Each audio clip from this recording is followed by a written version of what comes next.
Yeah, I think us on both sides of the ball, we've won in a variety of different ways. We've won at different venues too. We've been able to get road wins at Ohio U, at Western Michigan, obviously taking care of home, taking care of business at home. So I think a good balanced team is good on offense, good on defense. I think you can win home or away, regardless of venue. You have to be able to win those types of games. But I think our connection, our togetherness, to me, has been the really big key to this team, getting comfortable with one another and very balanced. We've got guys in the starting lineup, guys on the bench, really becoming a team. Western transition into the starting lineup, I think it was 6 or 7 games ago, kind of coincided with the recent stretch that you guys have had. What kind of went into the decision to take him off the bench and put him in the starting lineup? Yeah, good question. I think just looking at our team where we were at that stage in the season, we did the same thing last year with Bryce McBride. We had a really good player in Bryce, and he was coming off the bench. And at that point, he kind of wanted to do that. So it took a little convincing. But I think anytime you can have more decision makers on the floor, I look at Brett as a point. He can play on the ball, off the ball. But you look at his assist to turnover, he's 3-1. He's leading our team right now in assist to turnover margin. So he makes good decisions, and he plays with a real sense of passion and toughness. So I think he's played a big part of it, and I think it kind of has helped EJ coming off the bench. So it was a win-win. How did having two primary ball handlers in both Brett and Bryce and on the floor help with what you guys want to do offensively? Yeah, you can get in offense quicker. Tomorrow we'll probably see a little 1-2-2. We'll see some three-quarter court pressure just to kind of slow us down a little bit. Either guy can bring it. I like that. I think it gets other guys playing to their role, right? If it's a catch-and-shoot guy or it's a guy that plays out of closeouts, our post players, getting them on the block. I think it just steadies the ship a little bit. Knowing Oakland comes here on Sunday, just how do you not look past this Navy team tomorrow? Well, they beat us last year, so we're certainly not going to do that. I know I'm not. I don't think our players are. We have a lot of respect for really Coach DeShillis, first and foremost. He was the head coach of Penn State, East Tennessee State. This guy has been around a very long time. He's a great coach. Their 3-year run at Navy is incredible. I think they're 50-something and 32. They have been tremendous, over a 3-year period. So he's got a lot of guys that know what winning looks like. They have struggled a little bit this so far in the season, but I fully expect them, once they start shooting the ball better, they are going to win games because their defense is one of the best in the country. So they're holding teams to 65 points. So I think they're going to win. But 3 or 4 of the players were here last year. We've tried to really understand what Navy's strengths are. And, you go into a matchup and you throw out the records because the reality of it's our last game in a non-conference. I talk with our guys about non-conference, regular season, and tournament.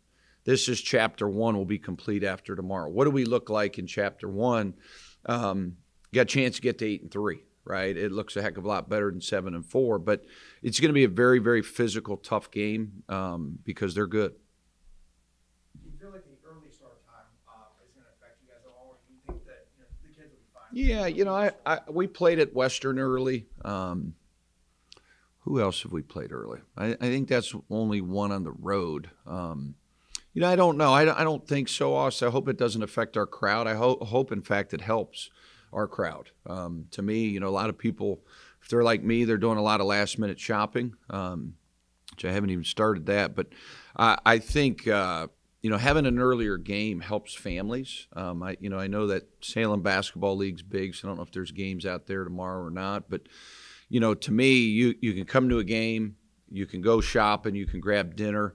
I like the early starts. I was a big proponent of 6:30 instead of 7. Just that 30-minute window, like in the time frame, having 3 little kids, I think it gets people home at night. So we'll see. After the Bethany game, you said that the offense still wasn't quite where you wanted it to be. You still wanted to see the guys make the different reads and passes that you were wanting to see. What kind of goes into that? Yeah, that's a good question. To me, what goes into having a really good offense is a team that values possessions, right? We take care of the ball. We go into a matchup understanding the team we're playing today is different than the team we played last game, right? So you're going to see different ball screen coverages. You're going to see different off-ball coverages. Your transition needs to be really, really good. So what I try to do from practice to practice is help give them the answers to the test as far as the different defensive coverages, right? Is a team icing us? Is a team dropping? Is a team flat hedging? Then we diagram our offensive game plan based on what we're seeing. So we try to do a little read drills every day. We try to do cutting drills every day. We do play after the play, right? You run a play. Really, the best teams are good late clock, right? They're not settling for bad shots. So trying to go from a good shot to a great shot. That's where we got so good last year, right? We were elite at getting 8 to 10-0 runs, right? We were one of the best teams in the country at being able to establish runs. You go on an 8 to 10-0 run, the game's probably over. So we're not there yet. I think from Bethany to Westminster, way better. Our decision-making, our ball movement, our balance of shooting a number of threes to post-ups to drives. There's a lot that goes into running good offense, but I did see some improvements for sure. Seeing the team gel, especially with some new transfers in there, all the questions that people were asking early on, what's it like to not only see him gelling with the win streak, but to see kind of different people step up? I mean, DJ, then Ziggy, then it felt like EJ last game.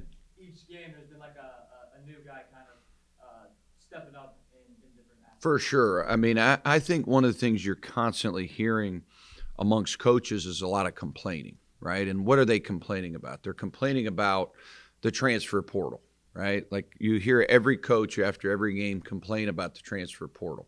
You hear them complain about the NIL in having to coach a different group of players from year to year, right? Those are the two biggest complaints in college athletics. I think what our staff has been able to do is adjust to the new rules and not only be really good, but thrive in this environment, right? So to me, you have to be able to relate to the player. You have to be able to spend time with the player. The player has to fit your system. You have to have a lot of things in place to be successful, right? So we try to take care of our guys from our massage therapy to a sports performance coach to character class, right? There's a whole balance that goes into things that make a program look really good. It's not just putting a whole group of players together. It takes a little bit of time, right? There's no doubt about it. Bringing in a whole new group of players takes a little bit of time to connect and bond and those sorts of things. But to sit around and complain about this new era of college athletics does no good. So you have to figure out what's your niche, what school are you at, where can you get players from, what makes sense. Our philosophy was go find winning players, right? So we went out, we got Ziggy Reed, he's won championships, Bryson Langdon, Emmanuel Zorgval, right? We've tried to get guys that are very versatile, can play multiple positions, right? John Lovelace, E.J. Farmer, Brett Thompson, Jalen Bates. My philosophy is we will figure it out. We've got to get guys that fit our system. So to see them bond, see them connected is not a surprise, to be quite honest with you, because we spent a lot of time with these guys. But so much complaining going on, to me, does no good.